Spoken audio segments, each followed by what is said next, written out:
Here we are, folks, in Nha Trang, Vietnam.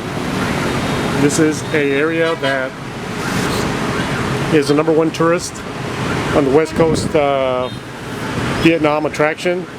You have high-end restaurants, rather overpriced, and hotels. Down here we have some villas, 5-star villas down here.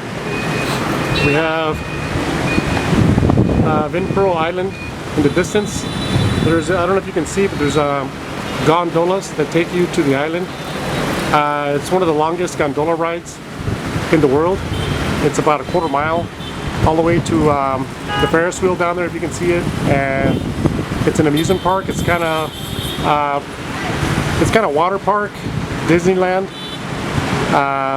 fair attraction, kind of an island, and very popular. It costs about $40 to get on that gondola just to visit the island, and everything there is probably, I imagine, is way over the roof. And then we back up a little bit. Got some little islands in the distance.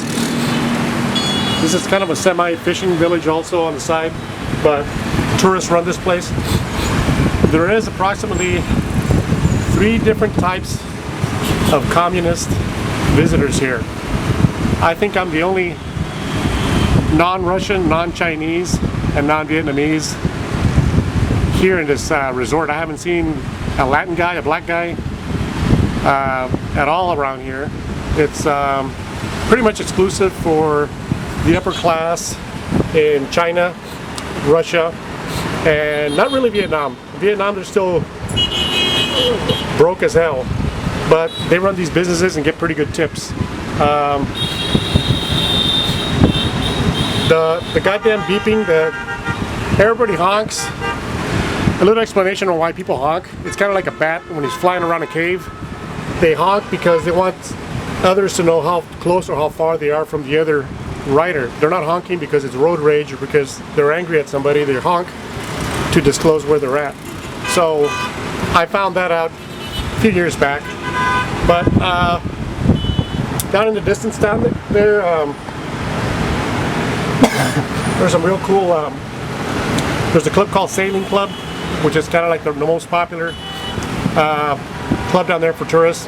It's a dance club, DJ. And there's also a Zima club that's predominantly by Russians, for Russians, but they had electrical problems not too long ago and they shut that club down. That's what I know about Nha Trang. This is the first time I've been here. I usually down in Saigon or along the coast somewhere down there. Beach resorts down there are kind of like run down, kind of shitty places, but this one here, this here, in my opinion, makes Malibu look like a shithole. I mean, the beaches, the trees, the greenery, the light rain you get here makes everything really healthy and beautiful. The fruits here are world class. Vegetables, everything is, it has a hell of a lot more taste on it than you do in the supermarkets in the US. There's people down there in the beach.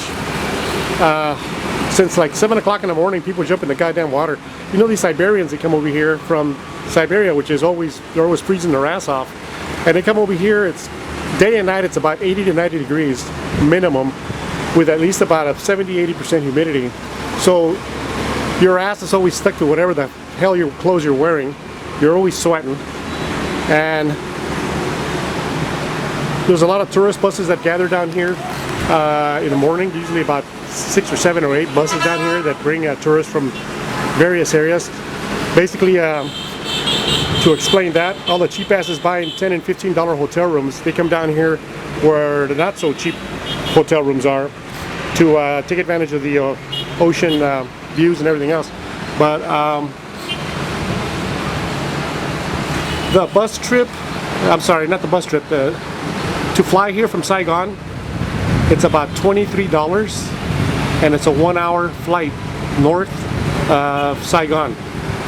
And why people still call it Saigon, I'll give you a little history of that. Ho Chi Minh. Minh is a Chinese name. It's an insult to the Vietnamese to call their city with a Chinese name because the Chinese have been trying to invade this fucking place for thousands of years. And they prefer to call it Saigon to be more proud that that is a Vietnamese name and not a Chinese name. Just to give a little historical insight on that and why they call it Saigon instead of Ho Chi Minh. The food down here in these restaurants down here, expensive as all hell. I had me and this girl, we had 2 plates of fish, 2 bowls of rice. It was about $35, which is fucking crazy because in Saigon you can eat the same food for like $3. And if you go into like in the suburbs of here, I'm sure you can do the same, but you don't want to get away from the ocean breeze. It's about a 30 or 40 mile an hour breeze right now, and it's barely cooled down right now. I was at a couple of temples earlier, and it was so hot I was like constantly eating ice cream and sodas. So now I'm kind of like sugar rushed. Like I said, the traffic is like this 24/7. It's either tourists or looky-loos, or I don't know what the hell they are, but always busy town, very social. The foreigners pretty much keep to themselves. We had breakfast here at this hotel, which is pretty cool. I'm about to change hotels here, probably next 24 to 48 hours to something out in this area over here that which is closer to like a few more clubs. So I might get a place over there for about 3 or 4 days to finish off my vacation here. Because last night we walked from over here all the way the hell over here, and I was drinking beers all the way, so you can imagine how you're like when it's you're sweating and drinking beer for about a mile.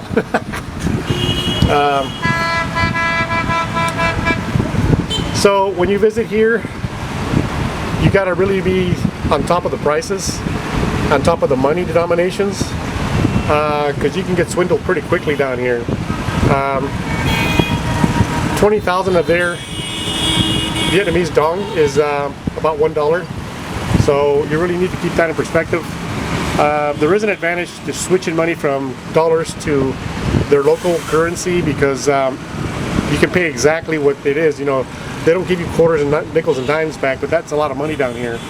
Quarters and nickels and dimes, you know, these people here work for about $70 a month. Average income here is about $1,000 a year for Vietnamese.